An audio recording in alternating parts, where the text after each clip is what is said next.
Have you ever had that moment, where you're reading a book and a character does something and you're just like, whoa, what? Yeah, totally. And it's not even the action itself, but you can't quite grasp the why behind it. Right, right. It's like you get what happened, but the motivation, the reasoning, it's just kind of fuzzy. Yeah, or like you connect with the character so deeply, Right. you feel everything they're feeling, Yeah, like they're real. but you can't really put your finger on what the author did to make you feel that way. Exactly. And that's kind of what we're diving into today, trying to figure out Yeah. in this deep dive.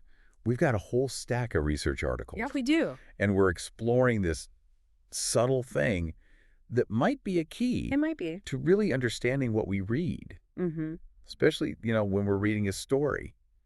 And it's not just about Right. knowing vocabulary or like the mechanics of reading. Yeah, yeah. It's a little deeper than that. It's more about understanding It's mental. what's Yeah. going on in the character's head. Yeah. It's almost like, have you ever thought about Yeah. how our ability to understand what other people are thinking Yeah. could be the key to understanding TT. what fictional characters are Oh, thinking? that's so interesting. And the research actually points to that. Really? There's this concept called theory of mind, Theory of mind. and it might just be the secret ingredient. Oh, wow. Okay, so let's break this down. Yeah. What exactly is theory of mind? I mean, we keep saying it, but... So theory of mind, it's often shortened to ToM, by the way. Huh. It's basically the ability to realize that other people have their own thoughts and feelings, beliefs, Yeah. desires, intentions, all of that, Hmm. and that those things can be totally different from our own. Yeah. So it's understanding that someone else's internal world, their experience, Right. isn't necessarily a reflection of yours. That makes sense. But can you give me like a really clear example of how this works? Yeah. Of course. Yeah. Imagine, you are absolutely convinced that pizza is the best food ever, right? Okay, pizza's great. You offer a slice to a friend, Yeah. super excited for them to, experience this culinary masterpiece. Yeah? But they politely decline. They say, oh, no, thank you. I'm not a big fan of pizza. Oh, okay. So theory of mind is what allows you to understand Right. that even though you have this, really strong positive belief about pizza, Uh-huh. your friend has a completely different belief Right. and feeling about it. And you can recognize that their mental state is different Yeah. without, having to change your own opinion about pizza. Right. It's acknowledging that you both can have separate experiences of the Yes. same thing Exactly. and still be right. So, I mean, this isn't something we're just born with, right? Not exactly. It develops Yeah. over time Okay. throughout childhood. And researchers have identified these milestones Okay. that typically happen as kids get older. So even babies show early signs, they'll follow someone's gaze, Oh, right. which suggests they have some basic awareness of where other people are focusing their attention. Interesting. But that more complex understanding, Okay. the ability to really think about what other people are thinking, Yeah. that takes off during the preschool years, All right. around 3, 4, 5 years old. So how do scientists actually study something like that? Yeah. I mean, it's in someone's head. Yeah, it's super tricky. One classic method, especially for studying ToM in young kids, Okay. is using something called false belief tasks. False belief tasks. Yeah. Interesting. So one that's really famous is the Sally Ann test. Sally Ann test. Never heard of it. Okay, so imagine there's Sally, Okay. and she puts a marble in a basket. Yeah. And then she goes out to play. Yeah. And while she's gone, her friend, Anne, Okay. takes the marble out of the basket and puts it in a box. So then Sally comes back. Where will she look for her marble? Well, logically, she'd look in the box. Right, but that's where it gets interesting. Okay. Because if a child has developed theory of mind, Uh-huh. they'll understand that Sally doesn't know that Anne moved the marble. Right. She wasn't there to see it. Exactly. So Sally has this false belief about where her marble is. Got it. So a kid with good ToM will say that Sally's going to look in the basket Why? where she originally put it. Because that's what she thinks. Exactly. So the age at which kids consistently pass these false belief tests Uh-huh. gives researchers insight into the development of their theory of mind. That's really clever. Right? So it's like they're mapping out when kids start to realize that Yeah. people can have beliefs Yeah. that are different from reality. Right. And even different from what they believe. Exactly. And that's a huge step in understanding how other minds work. It is. Okay, so we've got this developing ability to understand other people's thoughts and feelings. Yeah. So how does this all connect to reading, especially reading stories? Well, think about that example you gave at the beginning about a character's actions being confusing. Right. A lot of times, the author doesn't explicitly spell out what the character is thinking or feeling. Yeah. It's up to us as readers to kind of figure that out. Okay. And that's where theory of mind comes in. Makes sense. So, to use a concrete example, Yeah. think about Atticus Finch in To Kill a Mockingbird. Okay. After Jem gets attacked, remember how Atticus sits with him all night? Yeah. Harper Lee, the author, she doesn't come right out and say, like, Atticus felt an overwhelming sense of love and protectiveness for his son. Right. But a good reader can pick up on those feelings Huh. by kind of putting themselves in Atticus's shoes, Okay. by considering the situation, Yeah. what a father might be thinking and feeling in that moment. Right. Even though it's not explicitly stated. Exactly. So it's like they're simulating Atticus's mental state. It's like reading between the lines. Yeah, exactly. And good readers do this all the time. So the author gives us the situation, Yeah. the actions, the dialogue, Uh-huh. and then we as readers have to kind of fill in the gaps Right. about what's going on inside the character's head. Precisely. And that often involves making inferences Yeah. about why they're acting the way they are. Okay. And it seems like our theory of mind abilities play a big role in that. So are you saying we're using the same skills Yeah. that we use to understand real people, Absolutely. to understand fictional characters? That's exactly what I'm saying. Wow, that's interesting. So as kids get older and their Tom skills develop, does that affect how they understand stories? That's a great question, and it's something researchers have looked into. Okay. And what they found is pretty cool. Yeah. As kids, Tom gets more sophisticated, so does their ability to process and understand narratives. Narratives being stories. Right? Yeah, stories, basically any kind of account of events. Yeah. And researchers talk about this as narrative processing. Narrative processing. Basically, how kids make sense of stories. And they've identified different stages in this process that Yeah. seem to mirror the developmental stages of Tom. Okay, I'm interested. Tell me more about these stages. All right, so in the early stage, Uh-huh. usually around age 3, Okay, kids are starting to understand other people's visual perspectives. like what they can see. Yeah, exactly. And that's often called Tom 1. Tom 1, okay. Now, interestingly, around the same time, kids also start to process narratives, Okay, mainly from the protagonist's spatial viewpoint. the protagonist being the main character. Yeah, the main character. And this stage is called Narrative Processing 1, or MP1. Okay, NP1, got it. For example, let's say a story says, the dog was in the garden and the boy came inside. Okay, A young child might experience this from the dog's perspective as someone moving towards it. so it's not just about the words, but also about where everyone is. Exactly. It's about putting yourself in the character's position. Wow, so they're literally imagining themselves in the story. Yeah, in a way. Then we move on to the middle stage. Okay, This is usually around 4 or 5 years old. okay. And this is when kids typically start to understand that others can have false beliefs. Oh, right, like with the Sally Ann test. Yeah, exactly. And that's Tom 2. Tom 2, okay. And again, this lines up with a change in how they process narratives. Interesting. So in Narrative Processing 2, or NP2, NPD. kids start to really track a character's mental perspective, Okay. including their thoughts and feelings. There's this cool study Yeah. where researchers told preschoolers a story about a character who was in a field and thinking about a specific cow in a barn. Okay. And when asked to point to the cow, Yeah. the older preschoolers, who probably had better Tom, Okay. they could point to the cow the character was thinking about, Wow. even though it wasn't the closest one. That's amazing. Yeah. So they were following the character's thoughts, Exactly. not just what was literally happening in the story. Yeah. And researchers have also seen that a character's emotions, Okay. like if they're excited or scared, Yeah. can actually affect how easily kids process the story. So the character's feelings become part of how the kid understands the story. Exactly. It's like they're taking those feelings on board. That's fascinating. Okay. So what about the later stages? All right. So in the later stages, usually around 7 or older, Okay. kids start to understand even more complex mental states, Okay. like misunderstandings or hidden intentions. Right. More subtle stuff. Yeah. And that's Tom 3. Tom 3. And this seems to line up with Narrative Processing 3, or NP3, MP3. where kids can track characters' goals and motivations throughout a whole story. Okay. So, for instance, if a character says they want to find a hidden treasure, Right. but then their actions don't really match that goal, Yeah, kids at this age are more likely to pick up on that contradiction. that's interesting. They're keeping track of the character's intentions Right. and judging their actions based on those intentions. That makes sense.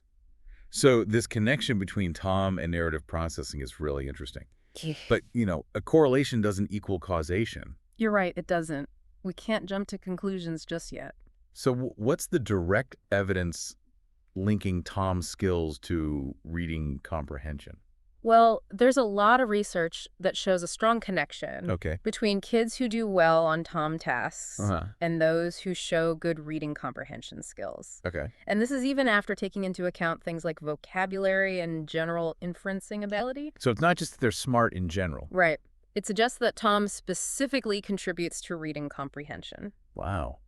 Can you give me some specific examples of this research? Sure. Dr. Young-Suk Kim has done a lot of research in both South Korea and the U.S., Okay. and she's found that theory of mind is a really good predictor of both listening comprehension and reading comprehension in elementary school kids. So even if you take out the effects of just knowing more words Yeah. or being good at figuring things out, Tom still matters. Exactly. It seems to add something unique to the mix. That's really interesting. What other research is out there? Another study, this one by Borma and colleagues, Yay. they looked at older elementary students. All right. And they found a link between Tom and reading comprehension Mm-hmm. that went beyond just verbal ability or how much they were exposed to books. So even kids who read a lot Yeah. still benefit from good Tom skills. It seems that way. And there's also some really fascinating longitudinal research. Longitudinal meaning they follow the same kids over time. Yeah, exactly. So one study by Atkinson and her colleagues, Yeah. they followed kids from preschool into early elementary school, Okay.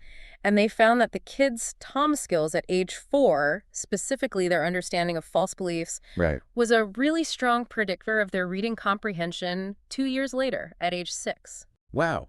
That's a pretty clear sign that Tom might be helping them learn to read better. Right. And this was after controlling for a bunch of other factors. Okay. Like intelligence, decoding skills, general language comprehension, even things like working memory. So it really seems like early Tom is setting the stage for good reading comprehension later on. That's what the research suggests. Now, we've also talked about studies that look at narrative processing Yeah. and how that relates to reading comprehension. Right, the ability to kind of step into the character's shoes. Exactly. And those studies have also shown some interesting things. Like what? Well, one study by Barnes and colleagues, Okay. they used a virtual marketplace task. A virtual marketplace. Yeah, it was like a computer simulation Okay. where kids had to keep track of a character's location and perspective. And they found that the kids who were good at this spatial perspective taking, Okay. they also did better on a reading comprehension test. So being able to literally imagine where the character is helps them understand the story better. It seems to.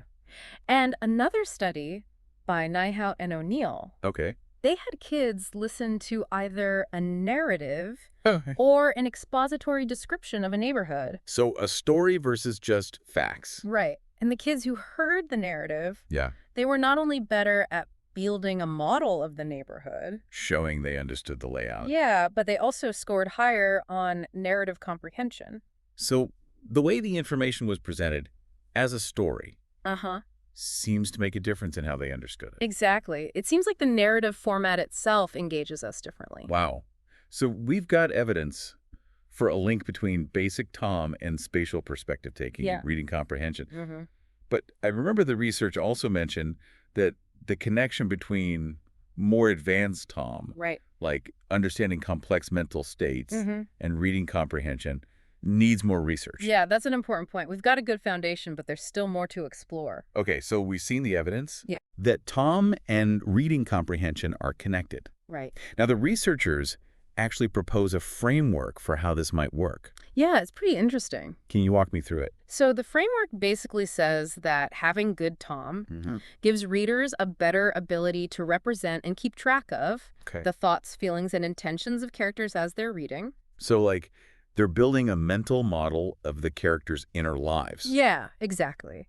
And because they're good at keeping track of these internal states, Uh-huh. they're also better at making inferences Okay. about those mental states Yeah. when the author doesn't explicitly say them. So, like, filling in the gaps based on what they already know about the characters. Precisely. And ultimately, this leads to a deeper understanding of the story overall. Because they really get the characters. Yeah, it's like they can see the story from the inside out.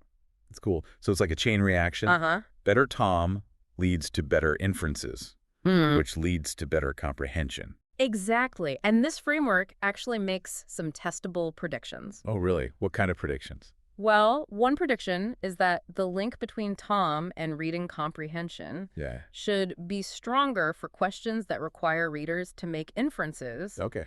about mental states and emotions. Like, why did the character feel betrayed? Yeah, exactly. As Yeah. opposed to questions that are more literal. Like, what color was the car? Yeah, or questions about physical cause and effect. Okay, that makes sense. You need Tom to understand emotions. Right. Another prediction is that the link between Tom and reading comprehension Uh-huh. should be stronger for narrative texts, Okay. which are all about characters, Yeah. compared to expository texts, which are more about facts. So Tom is especially important when we're trying to understand people. It seems that way. Now, we've talked a lot about how Tom might help us understand reading, Yeah. but the research also suggests that maybe reading, especially fiction, can help improve Tom. Oh, interesting. So it could be a two-way street. Ex- How would that work? Well, the idea is that fiction gives us a kind of simulation Okay. of social interactions and mental states. Right. We see characters navigating relationships, Yeah. experiencing all kinds of emotions, Right. holding different beliefs. Yeah. And it's like a workout for our mind-reading muscles. So it's like practice for real life. In a way, yeah. And some studies have actually found that adults who read more fiction Mm-hmm. tend to do better on Tom tasks. Really? So all those novels I've read could be making me more empathetic. Possibly. And similar things have been seen in kids who are exposed to lots of storybooks. So reading isn't just fun, it's actually good for us. It seems that way. But it's worth mentioning that the research on this is still mixed. Right. Some studies show a direct link between reading fiction and improved Tom, Uh-huh. but others haven't been able to replicate those findings. So the jury's still out on the immediate impact. Yeah, but the longitudinal research is pretty interesting. Oh, right. The studies that follow people over time. Exactly. One study found evidence for a reciprocal relationship Okay. between Tom and reading comprehension. So Tom helps reading, but reading might also help Tom. Right. It seems like early Tom predicts better reading comprehension later on, Uh-huh. but then engaging in more reading over time might also further develop Tom's skills. So they kind of boost each other. Yeah, it could be a really dynamic interplay between the two. That's really cool. So to sum up, we've learned what theory of mind is, why it's likely connected to reading comprehension, Right. and even how reading might boost Tom. Yeah. So what does all this mean for our listeners? Well, the big takeaway is that Tom is a really important skill, Okay. and it might be something we've overlooked in reading education. Interesting. If future research confirms that good Tom leads to good reading comprehension, Yeah. that could change how we teach kids to read. So, like, we might need to focus more on developing Tom's skills. Yeah, it might be a key ingredient we've been missing. How would that look in practice? Well, we might need interventions, Okay. specifically designed to improve kids' Tom. And that could especially help kids who can decode words just fine, but struggle with understanding the deeper meaning of a story. Right. They're missing that emotional connection. Exactly. And right now, our educational models might not be addressing Tom enough. So by helping kids develop Tom, we could not only improve their reading, Yeah. but also their social and emotional skills. And exactly. It could have a ripple effect. And this could be especially important for kids from lower socioeconomic backgrounds. Yeah. Research suggests they might be at higher risk for delays in both Tom and reading. So there's a lot of potential here. There is. What kind of research still needs to be done? Well, we need more experimental studies Yeah.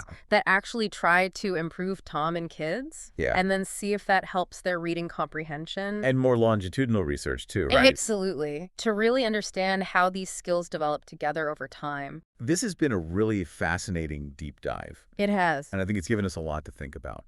I agree. So to our listeners, next time you're reading, maybe try to put yourselves in the character's shoes. Yeah. Really try to understand their motivations, their feelings, their beliefs. It might change how you experience the story. Exactly.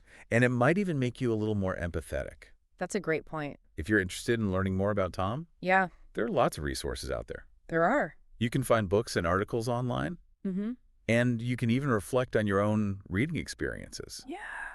Think about those times when really understanding a character made a big difference. And if you have kids, talk to them about their feelings. Yeah. Read stories together. It can really make a difference. This is just one piece of the puzzle of how we learn and understand. Yeah, just one piece. And we can't wait to explore more with you in future deep dives. I'm excited for the next one. Me too.